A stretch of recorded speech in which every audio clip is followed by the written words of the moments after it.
All right, guys, let's go ahead and talk about what is going on. And this is definitely interesting. I did reach out to some contacts inside the ATF, and they gave me some insight. So we'll get into all of that right after this. But this is someone being denied a Form 1 on a short barreled shotgun and a suppressor because reasons.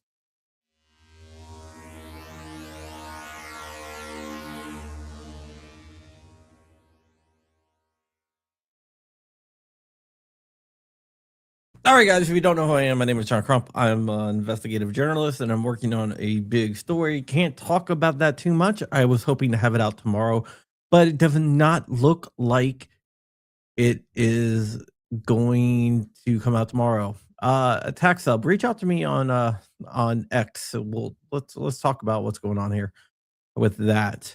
But there was a GOA member that submitted a Form 1 for a short barrel rifle and shotgun. I'm going to go ahead and share this form right here. And we will go ahead and talk about it. Uh, Let me just go here. Oh, okay, there we go. All right, so this is the Form 1. It is redacted with all the customer information removed, so no PII on this. But it looks like his form was denied. And when you scroll down to see why it was denied, because disapproved, the answer is very interesting because it says insufficient answer for I. State reason, not actual state. So right there, I'm like, what the hell is this person talking about? So let's go ahead and go up here and look at for I and look at the reason that they gave. Maybe they put their state of birth. Nope. It says exercise my God given right. So right here, exercise my God given right. That's the reason what they put down, and they were denied. Now let's go ahead and talk about whether this was an intentional denial, and that's the ATF policy, or this was a employee in the NFA division screwing up. When I saw this, I reached out to some contacts over there, and basically I wanted to see what exactly happened. Now, going off the record, and this wasn't specifically dealing with this form, but going off the record, this was someone screwing up. This was someone screwing up. Exercise my God-given right. So what do I mean by them screwing up? The NFA division, the policy in the NFA division is it doesn't really matter what you put in for I was told that they are told to approve it no matter what you can put in there because I like guns, and that should get approved. That's the official stance, that it's legal to do, it's shall issue, and no matter what's in that box, unless you do something really, really dumb, you should be able to make that device. So, according to my sources, it looks like this might be just a screw up. We can't be 100% sure, but the policy of what goes in that box, according to my sources, was not followed. And I kind of sort of believe that because if you look at the reason, it says state reason, not actual state. So I'm not really sure what the hell the person is talking about, what type of drugs they were on when they looked at this. But if that isn't the case, this is scary.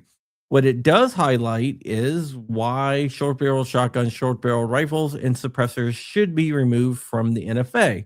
If these devices were not part of the NFA and they were only GCA items, or better yet, if there was no type of registry whatsoever, because anytime you fill out a form, filling out your stuff, It's basically a registry, in my opinion. What I think should happen is that this all should go away. There shouldn't be any. Maybe they should do a rule change to remove that question totally. I think that if they remove that question totally, we wouldn't run into this. But I'm being told on good authority that that isn't the policy to deny that. So that brings up the question. Is this someone who misunderstood on the NFA side? Is this someone that clicked the wrong box? Or is this someone that's a bad employee and they are trying to exercise what they believe should be the rule? That is the $1,000,000 question, and that is the question that we all have to ask. Because I am not sure if this is a one-off screw up or if this is a pattern of more widespread abuse. If anyone else gets rejected for any reason, if you could please reach out to me, because what I am trying to do is determine if this is widespread abuse or by this one employee, or if it is just a one-off screw up. I don't know. I have some theories, but I just don't know. I'm not going to throw anyone under the bus until I know for sure.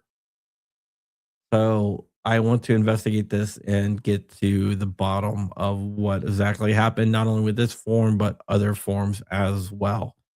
So I will be submitting a couple forms tonight, and I am going to put something very similar in there. And I am going to put some other things in there just to see what happens and see if it gets flagged or not. I probably shouldn't have said that because pretty sure someone from the ATF is going to see this and then it's going to get approved anyway. But hey, let's go ahead and see what happens here. With that, this is it. I'm going to go back to work on my other story in about 30 minutes, 29 minutes here. We will be over on Rumble, on John Crump Live on Rumble. Over on Rumble today, we have Tara from Tara Talks 2A. It's a new podcast that's coming out. It'll be on the We the Free Network. You all should really check it out. There's tons of ways to support me down below.